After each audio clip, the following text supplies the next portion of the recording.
આકાશવાણી સમાચાર બકુલા પરમાર વાંચે છે. સૌપ્રથમ મુખ્ય સમાચાર.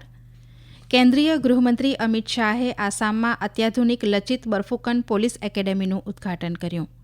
કેન્દ્રીય મંત્રી અશ્વિની વૈષ્ણવ તામિલનાડુમાં ઝેટવર્ક ઇલેક્ટ્રોનિક્સના નવા કેમ્પસનું ઉદ્ઘાટન કરશે. સંયુક્ત રાષ્ટ્રમાં ભારતનો પાકિસ્તાનને કડક જવાબ. કાશ્મીર અંગે ફરિયાદ કરવાથી સરહદ પારના આતંકવાદને યોગ્ય ઠેરવી શકાય નહીં. જમ્મુ કાશ્મીરમાં આગામી 24 કલાક દરમિયાન હળવાથી મધ્યમ વરસાદની હવામાન વિભાગની આગાહી. અને મહિલા પ્રીમિયર લીગ ક્રિકેટની ફાઇનલમાં આજે મુંબઈ ઇન્ડિયન્સ અને દિલ્હી કેપિટલ્સ વચ્ચે મુકાબલો. સમાચાર વિગતવાર. કેન્દ્રીય ગૃહમંત્રી અમિત શાહે આસામમાં અત્યાધુનિક લચિત બરફુકન પોલીસ એકેડેમીનું ઉદ્ઘાટન કર્યું. તેમણે પોલીસ એકેડેમી રહેણાંક પ્રોજેક્ટનો પણ શિલાન્યાસ કર્યો. આ પ્રસંગે આસામના મુખ્યમંત્રી હિમંતા બિસ્વા શર્મા અને કેન્દ્રીય બંદરો, શિપિંગ અને જળમાર્ગ મંત્રી સર્બાનંદ સોનોવાલ પણ ઉપસ્થિત રહ્યા હતા. ગૃહમંત્રી આજે મિઝોરમની મુલાકાત લેશે અને આસામ રાઇફલ્સ બેઝને આઇઝોલથી જોખાવસાંગ ખસેડવાના સમારોહમાં હાજરી આપશે. શ્રી શાહ આવતીકાલે કોકરાઝાર જિલ્લાના દોતમા ખાતે અખિલ ભારતીય વિદ્યાર્થી સંઘના વાર્ષિક સમારોહમાં સંબોધન કરશે અને ત્યારબાદ ગુવાહાટીમાં પૂર્વોત્તર ક્ષેત્રના 8 મુખ્યમંત્રીઓ સાથે પૂર્વોત્તરમાં નવા ફોજદારી કાયદાઓના અમલીકરણની સમીક્ષા કરશે. કેન્દ્રીય મંત્રી અશ્વિની વૈષ્ણવ આજે તામિલનાડુના શ્રી પેરુમ્બુદુર ખાતે ઝેટવર્ક ઇલેક્ટ્રોનિક્સના નવા કેમ્પસનું ઉદ્ઘાટન કરશે અને આઈઆઈટી મદ્રાસના કેટલાક વિકાસ પ્રોજેક્ટની પણ સમીક્ષા કરશે. તેઓ થાયુરની પણ મુલાકાત લેશે, જ્યાં હાઇપરલૂપ ટ્રેન પ્રોજેક્ટનું પરીક્ષણ કરવામાં આવી રહ્યું છે.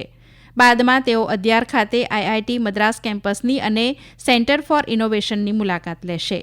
તેઓ રિડ્યુસ્ડ ઇન્સ્ટ્રક્શન સેટ કમ્પ્યુટર સેન્ટરની પણ મુલાકાત લેશે, જે ડિજિટલ ઇન્ડિયાના વિઝન સાથે સુસંગત છે અને આઈઆઈટી ખાતે ભારતના સેમિકન્ડક્ટર મિશનનો મુખ્ય આધારસ્તંભ છે. મહારાષ્ટ્ર જાહેર સેવા આયોગ એમપીએસસી દ્વારા લેવાતી તમામ સ્પર્ધાત્મક પરીક્ષાઓ મરાઠીમાં લેવાશે.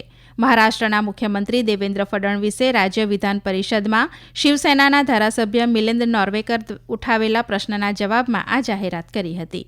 પ્રશ્નનો જવાબ આપતા મુખ્યમંત્રીએ કહ્યું કે એમપીએસસી પરીક્ષાઓ પહેલાથી જ મરાઠી અને અંગ્રેજી બંને ભાષામાં લેવામાં આવે છે. જોકે અદાલતે અગાઉ ચુકાદો આપ્યો હતો કે કેટલીક પરીક્ષાઓ, ખાસ કરીને કૃષિ ઇજનેરી સંબંધિત પરીક્ષાઓ ફક્ત અંગ્રેજીમાં જ લેવી જોઈએ. આ નિર્ણય આ વિષયો માટે મરાઠીમાં પાઠ્યપુસ્તકોની ઉપલબ્ધતાના આધારે લેવામાં આવ્યો હતો. જોકે આ બાબતની ચર્ચા કર્યા પછી મહારાષ્ટ્ર સરકારે નિર્દેશ કર્યો કે નવી શિક્ષણ નીતિ મુજબ નવા પાઠ્યપુસ્તકો મરાઠીમાં બનાવવામાં આવશે. પ્રધાનમંત્રી નરેન્દ્ર મોદી 30મી માર્ચે આકાશવાણી ઉપરથી પ્રસારિત થનારા મન કી બાત કાર્યક્રમમાં દેશ અને વિદેશના લોકો સાથે પોતાના વિચારો રજૂ કરશે. આ માસિક રેડિયો કાર્યક્રમની 120મી કડી હશે. લોકો ટોલ ફ્રી નંબર 1800-11-7800 દ્વારા કાર્યક્રમ માટે પોતાના વિચારો અને સૂચનો મોકલી શકે છે. તેઓ નરેન્દ્ર મોદી એપ અથવા માય ગોવ ઓપન ફોરમ દ્વારા પોતાના અભિપ્રાય રજૂ કરી શકે છે. આગામી કડી માટે સૂચનો 28મી માર્ચ સુધી મોકલી શકાશે. આ કાર્યક્રમ આકાશવાણી અને દૂરદર્શનના સમગ્ર નેટવર્ક, એર ન્યૂઝ વેબસાઇટ અને news on air mobile application ઉપર પણ પ્રસારિત કરવામાં આવશે. તે air news, DD news, PMO અને માહિતી અને પ્રસારણ મંત્રાલયની યુટ્યુબ ચેનલો ઉપર પણ જીવંત પ્રસારણ કરાશે. હિન્દી પ્રસારણ પછી તરત જ આકાશવાણી આ કાર્યક્રમને પ્રાદેશિક ભાષાઓમાં પ્રસારિત કરશે. છત્તીસગઢમાં દારૂ કૌભાંડ કેસમાં ભૂતપૂર્વ મુખ્યમંત્રી ભૂપેશ બઘેલના પુત્ર ચૈતન્ય બઘેલ આજે ઈડી સમક્ષ હાજર થશે. ઉલ્લેખનીય છે કે ગત 10મી માર્ચે ઈડીએ 2161 કરોડ રૂપિયાના કથિત દારૂ કૌભાંડ અને મની લોન્ડરિંગ કેસના સંદર્ભમાં ચૈતન્ય બઘેલના નિવાસસ્થાન સહિત રાજ્યભરમાં દરોડા પાડ્યા હતા. ઈડીના મતે ચૈતન્ય બઘેલ આ કૌભાંડમાંથી મળેલી રકમના સંભવિત લાભાર્થીઓમાંનો એક છે. આ કેસમાં અગાઉ ભૂતપૂર્વ આઈએએસ અનિલ તુટેજા, રાયપુરના મેયર એજાઝ ઢેબરના ભાઈ અનવર ઢેબર અને અન્ય ઘણા લોકોની ધરપકડ કરવામાં આવી છે.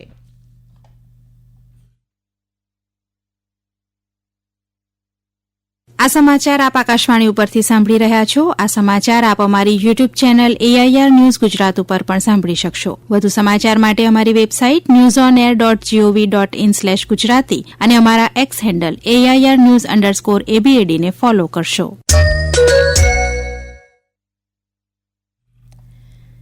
સંયુક્ત રાષ્ટ્રમાં ભારતે પાકિસ્તાનને કડક જવાબ આપતા કહ્યું કે કાશ્મીર અંગે ફરિયાદ કરવાથી સરહદ પારના આતંકવાદને યોગ્ય ઠેરવી શકાય નહીં.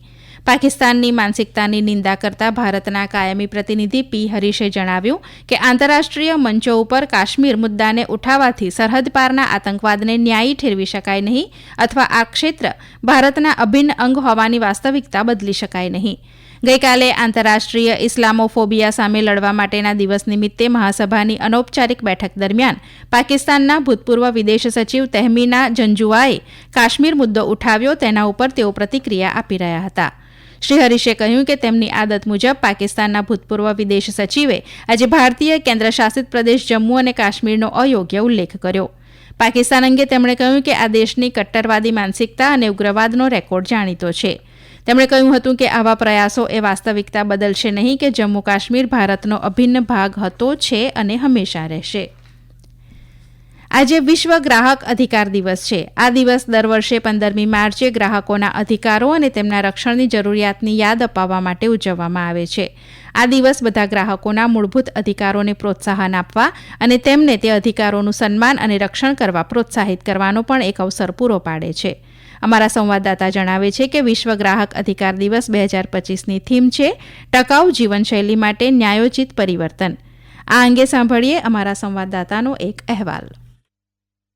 केंद्र सरकार ने उपभोक्ताओं के अधिकारों की रक्षा और उनकी शिकायतों के शीघ्र निवारण के साथ साथ पारदर्शी और निष्पक्ष बाजार सुनिश्चित करने के लिए कई कदम उठाए हैं. उपभोक्ता मामलों का विभाग जागो ग्राहक जागो के माध्यम से कई जागरूकता कार्यक्रम चला रहा है. राष्ट्रीय उपभोक्ता हेल्पलाइन ने भी शिकायतों के समाधान में तेजी लाने के लिए 1000 से अधिक कंपनियों के साथ भागीदारी की है. उपभोक्ता संरक्षण ई कॉमर्स नियम 2020 को अधिसूचित किया गया है. इस नियम का उद्देश्य ई कॉमर्स में पारदर्शिता, निष्पक्षता, जवाबदेही और कुशल शिकायत निवारण तंत्र को बढ़ावा देना है. दीपेंद्र कुमार, आकाशवाणी समाचार, दिल्ली. હવામાન વિભાગે જણાવ્યું છે કે જમ્મુ કાશ્મીરમાં આગામી 24 કલાક દરમિયાન હળવાથી મધ્યમ વરસાદની શક્યતા છે. સાથે છૂટાછવાયા વિસ્તારોમાં બરફવર્ષા પણ થશે. હવામાન વિભાગ દ્વારા જમ્મુ કાશ્મીરમાં છૂટાછવાયા બરફ અને વીજળી પડવા અંગે ચેતવણી આપતા યલો એલર્ટ જાહેર કરાયું છે. હવામાન વિભાગે પ્રવાસીઓ અને પરિવહનકારોને વહીવટીતંત્ર અને ટ્રાફિક સૂચનાનું પાલન કરવાની પણ સલાહ આપી છે. જ્યારે ખેડૂતોને 16મી માર્ચ સુધી ખેતીની કામગીરી સ્થગિત રાખવાની સલાહ અપાઈ છે. મહિલા પ્રીમિયર લીગ ક્રિકેટની ફાઇનલમાં આજે મુંબઈ ઇન્ડિયન્સનો મુકાબલો દિલ્હી કેપિટલ્સ સામે થશે. આ મેચ મુંબઈના બ્રેબોર્ન સ્ટેડિયમમાં સાંજે 7:30 વાગે શરૂ થશે. મેગ લેનિંગની કેપ્ટનશીપ હેઠળ દિલ્હી કેપિટલ્સે 8માંથી 5 મેચ જીતી છે. દિલ્હી કેપિટલ્સે પોઈન્ટ ટેબલમાં ટોચનું સ્થાન મેળવીને ફાઇનલમાં પ્રવેશ કર્યો છે. દિલ્હી કેપિટલ્સનો સતત ત્રીજો ફાઇનલ મુકાબલો છે. ટીમ હજુ સુધી ચેમ્પિયનશીપ જીતી શકી નથી. આ અંગે સાંભળીએ એક અહેવાલ. दोनों टीमें दूसरी बार फाइनल में आमने सामने होंगे. लगातार तीसरी बार फाइनल में पहुंची दिल्ली कैपिटल्स टीम की नजर अपने पहले खिताब पर होगी, जबकि 2023 की चैंपियन टीम मुंबई इंडियंस दूसरा खिताब जीतने में कोई कसर नहीं छोड़ेगी. मुंबई इंडियंस की बल्लेबाज नेट साइवर प्रमुख स्कोरर रही है, जबकि अमेलिया केर ने सबसे अधिक विकेट लिए हैं. दूसरी ओर दिल्ली की उम्मीदें शेफाली वर्मा और गेंदबाज जेस जॉनसन पर टिकी होंगी. समाचार कक्ष से नेहा गोस्वामी. પંજાબ પોલીસે પાકિસ્તાન સ્થિત આઈએસઆઈના આતંકવાદી હરવિંદરસિંહ રિંદા સાથે જોડાયેલા 3 લોકોની ધરપકડ કરી છે, જેમાંથી 2 મહારાષ્ટ્રના અને 1 પંજાબનો રહેવાસી છે. પોલીસે તેમની પાસેથી હથિયારો પણ જપ્ત કર્યા છે. પંજાબ પોલીસના મહાનિદેશકે જણાવ્યા પ્રમાણે ધરપકડ કરાયેલામાંથી એક જગજીતે 10મી ફેબ્રુઆરીએ નાંદેડમાં થયેલી હત્યામાં સામેલ શૂટરો માટે રાશન, સલામત આશ્રય અને સંકલનની સુવિધા આપવામાં મુખ્ય ભૂમિકા ભજવી હતી, જેનું કાવતરું રિંદાએ સરહદ પારથી ઘડ્યું હતું. અંતમાં મુખ્ય સમાચાર ફરી એકવાર. કેન્દ્રીય ગૃહમંત્રી અમિત શાહે આસામમાં અત્યાધુનિક લચિત બરફુકન પોલીસ એકેડેમીનું ઉદ્ઘાટન કર્યું. કેન્દ્રીય મંત્રી અશ્વિની વૈષ્ણવ તામિલનાડુમાં ઝેટવર્ક ઇલેક્ટ્રોનિક્સના નવા કેમ્પસનું ઉદ્ઘાટન કરશે. સંયુક્ત રાષ્ટ્રમાં ભારતનો પાકિસ્તાનને કડક જવાબ. કાશ્મીર અંગે ફરિયાદ કરવાથી સરહદ પારના આતંકવાદને યોગ્ય ઠેરવી શકાય નહીં. જમ્મુ કાશ્મીરમાં આગામી 24 કલાક દરમિયાન હળવાથી મધ્યમ વરસાદની હવામાન વિભાગની આગાહી. અને મહિલા પ્રીમિયર લીગ ક્રિકેટની ફાઇનલમાં આજે મુંબઈ ઇન્ડિયન્સ અને દિલ્હી કેપિટલ્સ વચ્ચે મુકાબલો. આકાશવાણી ઉપરથી સમાચાર પૂરા થયા.